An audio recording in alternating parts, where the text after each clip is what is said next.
Hi, this is Deborah Atkinson, Voice for Fitness. You clicked here because we're talking about marketing and you're probably deep in the middle of it, or you know you need to be. Well, here's the truth about marketing. It's just like sales has been for at least a decade, if not two, for every single industry. What we switched from doing is putting on high pressure sales, and then the word became relationship selling. We need to create rapport, we need to get to know them, we need to solve problems, we should tell stories. Well, the same thing is true and now is known to work better in marketing. But for some reason, fitness professionals, we tend to think we're really good at it simply because we like it. We like it and we consume things. We're consumers, we're shoppers. So we think that we're pretty good at it. And here's the truth. We miss a lot of opportunity by thinking that what we're doing works.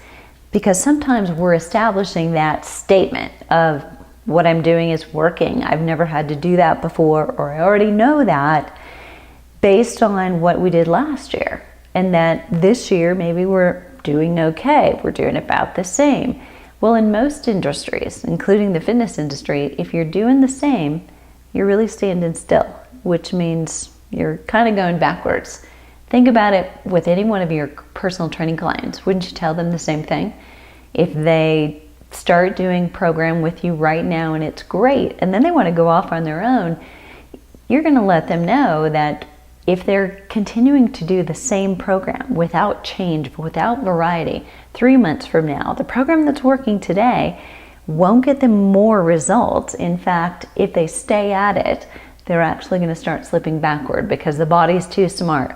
Well, so are your customers. If the same thing that's working for you today, you're still doing in 3 months or 6 months, you're going to be going backwards, not forwards. So instead of reaching that quota that you've got for yourself today, which is last year plus 10%, 15%, I don't know what your number is, you're going to go backward or stay the same. Not a good place for any of us to be.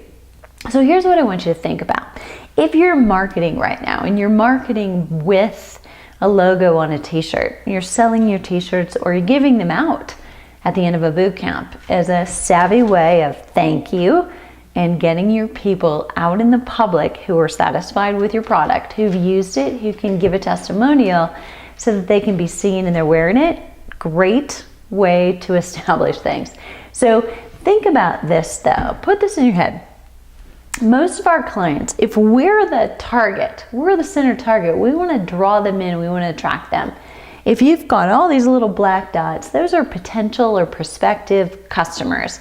They're your next customer. But if you can see the dots, they're scattered around. It's like the solar system.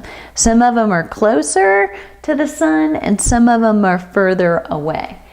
It's going to take something different for each one of those people, those customers, to actually come in.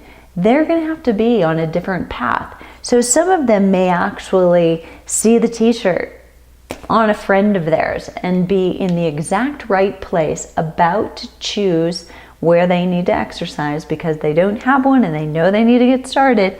They may see that shirt and they may say, hey, you know, I want to come in and maybe I can be your guest.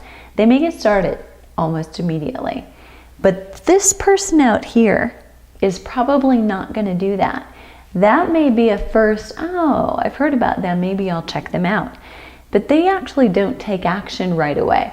So for this person to get to you, there's got to be more things that go on here. You have to have more steps along the way. And you want to have more tools in your tool bag than you do right now. So the more things that attract someone to you, the more opportunities you give them to find you. If they're searching for weight loss, or they're searching for golf conditioning, or they're searching to do their first 5K, just get off the couch and walk it. You should have an article. You should have a video. You should have a press release about an event that you're hosting to tell people what they need to do. No strings attached. All of those things are what we'd call relationship marketing. Different opportunities and ways to get to know your customer, but more importantly, let them get to know you. And if that was helpful, if it makes sense to you, but you want to know more about how to get started, click right here. You go to my blog, you can sign up via email or RSS feed and get things in your inbox on a daily basis that will help you get things that I know work